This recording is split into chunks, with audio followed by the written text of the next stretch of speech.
The smell was the first thing I noticed. It wasn't strong, at least not at first, but it lingered in the air of my apartment like a forgotten scent of something long past. I thought it was just usual city funk that sometimes drifts through the windows of older buildings. Mildew, garbage, maybe something left to rot in the alleyway behind my place. But over time, it got worse. At first, I tried to ignore it. It was faint, only noticeable when I sat for too long, when the hum of daily life faded and I could focus on it.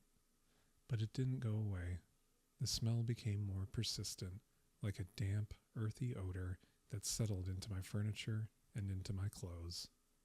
It was a mix of wet soil, mold, and something else, something sour and metallic, like rusted iron or old blood.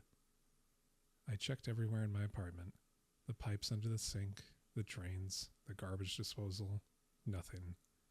I scrubbed the floors, cleaned out the fridge, even had the landlord send someone to check the walls for leaks.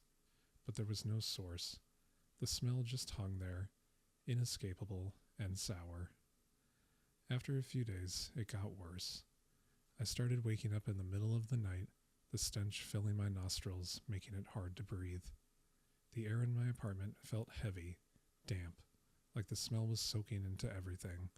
No matter how much I cleaned, no matter how many windows I opened, it didn't fade. One night, after another restless sleep, I woke up to find the smell had changed. It was stronger, sharper now, almost unbearable. It wasn't just mold or dampness anymore. It was something decaying, something dead. I gagged as I stumbled through the apartment, trying to figure out where it was coming from. The walls seemed to close in around me, the air thick with rot. I ran to the bathroom, certain I was going to be sick, but as I leaned over the sink, I saw it. Something was wrong with the mirror. It looked normal at first glance, just the reflection of my bathroom. But when I stepped closer, I noticed a dark stain in the corner of the glass, like a patch of mold spreading slowly across the surface. I leaned in, peering closer. The stain wasn't just on the glass, it was behind it. Something was inside the mirror. I reached out, my fingers hovering just over the cold surface of the glass. The dark stain pulsed, almost like it was alive, and the smell hit me like a wave, stronger than ever. It was coming from the mirror. Backing away, my mind raced. There was no explanation for it. Mirrors don't rot. There shouldn't be anything behind the glass. I grabbed a towel, pressed it against my nose to block the smell, and rushed to the living room. My hands shook as I picked up the phone and dialed the landlord again. I didn't care if it was the middle of the night. I needed someone to come fix this. The phone rang, and rang, and rang. No answer. I dropped the phone, my pulse quickening. I didn't want to go back into the bathroom, but the smell was everywhere now, filling the entire apartment. It was suffocating, like I was breathing in decay itself. I had to do something. Maybe if I smashed the mirror, I thought, it would stop. Grabbing a hammer from under the kitchen sink, I made my way back to the bathroom, my stomach twisting with every step. The mirror loomed ahead, the dark stain spreading further across the glass, almost covering half of it. The smell was so thick, I could barely think. I raised the hammer, my hands trembling, and swung. The glass shattered with a deafening crash, shards flying in every direction. For a moment, the air seemed to clear, the smell dissipating as if I had broken whatever was causing it. But then I saw it. Behind the shattered glass, there was a hole. Not just a crack, but an actual hole in the wall behind the mirror, a dark space that shouldn't have been there. My heart pounded as I knelt down, shining my phone's flashlight into the hole. The light flickered over something inside, something fleshy. I squinted, trying to make sense of it, but the smell hit me again, worse than before, nearly knocking me over. My breath caught in my throat as I realized what I was looking at.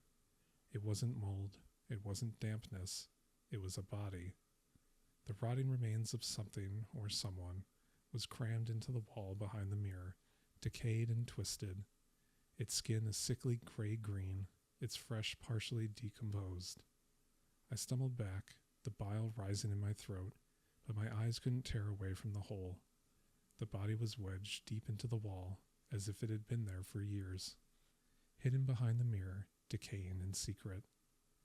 I scrambled out of the bathroom, my heart racing, and grabbed my phone again, my fingers shaking as I dialed the police. This time they picked up. I could barely form the words, my voice cracking as I tried to explain what I have found. They arrived quickly, though the minutes felt like hours as I sat in the hallway outside of my apartment, trying to block out the lingering stench. When the police entered the bathroom, I heard one of them gasp, followed by the sound of hurried whispers. They didn't let me back inside after that. The apartment was sealed off as a crime scene, and I was sent to a hotel for the night. I didn't argue. I didn't want to go back, not after what I had seen. The next day, I was called in for questioning. The detective was calm, almost clinical, as he asked me about the smell, about the mirror, about the body in the wall, but his face changed when I mentioned the rotting corpse. There was no body, he said, his voice flat. I stared at him. What do you mean? I saw it. It was right there. We found an old space behind the mirror, yes, he continued, but there was no body, just debris, old insulation, rotted wood, no remains. I sat there, stunned. I knew what I had seen. I knew what I had smelled. But the detective insisted that there was nothing there. No body, no evidence of anything out of the ordinary. I left the station in a daze, my mind racing. I tried to tell myself that they were wrong, that they had missed something, but deep down, I knew. The smell, the body, whatever it was behind that mirror wasn't something that they could explain, and I couldn't forget it. Now, even in the new apartment I've moved to, I can still smell it sometimes. Faint at first, but growing stronger. Like something rotting just beneath the surface. And I wonder, how long before I find out what's hiding here?